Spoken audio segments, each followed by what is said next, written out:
Sebelum ke praktek sholat, perlu dimengerti dan dipahami terlebih dahulu apa saja rukun-rukun atau hal-hal wajib dalam sholat yang harus dilakukan dan tidak boleh ditinggalkan. Dalam mazhab Syafi'i, rukun sholat, baik itu sholat fardu atau sholat sunnah, ada 13.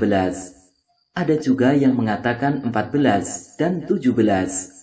Sebenarnya semua angka ini sama saja, karena perbedaannya hanya seputar perbedaan cara menghitungnya saja. Isinya tetap sama. Bagi yang menggabungkan ruku', i'tidal, sujud, dan duduk di antara dua sujud, dengan tumakninah di masing-masingnya menjadi 1 poin, maka jumlahnya 13 rukun. Atau juga tumakninah menjadi 1 poin tersendiri, maka jumlahnya 14 rukun. Namun jika dipisah masing-masing antara ruku', i'tidal, sujud, dan duduk di antara dua sujud dengan tumakninah, maka totalnya ada 17 rukun. Berikut kami sebutkan 13 rukun sholat dalam mazhab Syafi'i. Pertama, niat. Kedua, takbiratul ihram. Ketiga, berdiri bagi yang mampu. Keempat, membaca Al-Fatihah. Kelima, ruku' beserta tumakninah. Keenam, i'tidal beserta tumakninah. Ketujuh, sujud beserta tumakninah. Kedelapan, duduk di antara dua sujud beserta tumakninah. Kesembilan, duduk tahiyat akhir. Kesepuluh, membaca tahiyat akhir. Ke-11, membaca sholawat Nabi. Ke-12, salam yang pertama. Dan ke-13, tartib. Jadi, jika dalam sholat kita sudah lakukan 13 rukun ini, maka sholat kita telah benar dan dihukumi sah. Entah sholat itu dilaksanakan dengan waktu yang singkat ataupun lama. Adapun yang lain atau yang selain 13 rukun ini, maka semuanya termasuk kategori sunnah, yang artinya apabila kita tinggalkan, maka sholat kita tetap sah dan tidak batal. Agar lebih jelas, berikut kami sebutkan di antara perkara-perkara sunnah yang ada dalam sholat, secara urut dari awal sholat hingga akhirnya. 1. Mengangkat kedua tangan saat takbiratul ihram. 2. Meletakkan tangan kanan di atas tangan kiri. 3. Mengarahkan pandangan ke tempat sujud. 4. Membaca doa iftitah. 5. Membaca doa ta'awudz.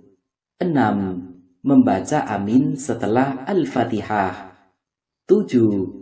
Membaca ayat atau surat setelah Al-Fatihah. 8. Membaca takbir intikal atau perpindahan saat hendak ruku'. 9. Membaca tasbih ketika ruku'.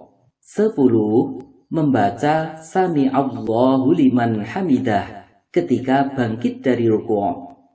11. Membaca Rabbana lakal hamd ketika i'tidal. 12. Membaca takbir intikal atau perpindahan ketika hendak sujud. 13. Membaca tasbih ketika sujud. 14. Membaca takbir intikal atau perpindahan ketika hendak duduk di antara dua sujud. 15. Membaca doa ketika duduk di antara dua sujud. 16. Membaca takbir intikal atau perpindahan ketika hendak sujud yang kedua. 17. Membaca tasbih ketika sujud yang kedua. 18. Duduk istirahah, yakni duduk sebentar setelah bangun dari sujud yang kedua di rokaat pertama dan rokaat ketiga. 19. Membaca takbir intikal atau perpindahan ketika hendak berdiri ke rokaat berikutnya. 20. Membaca doa kunut. 21. Duduk tasyahud awal.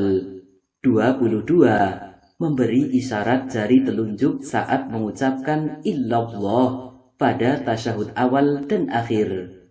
23. Membaca sholawat Nabi dengan bacaan yang sempurna, yakni sholawat Ibrahimiyah setelah membaca tasyahud akhir.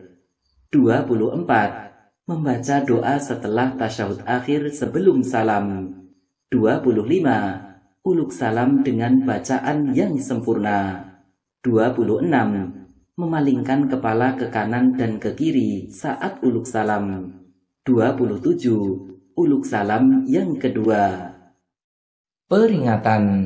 Yang penting diperhatikan dalam sholat yang singkat dan cepat adalah bacaan dan tumakninah.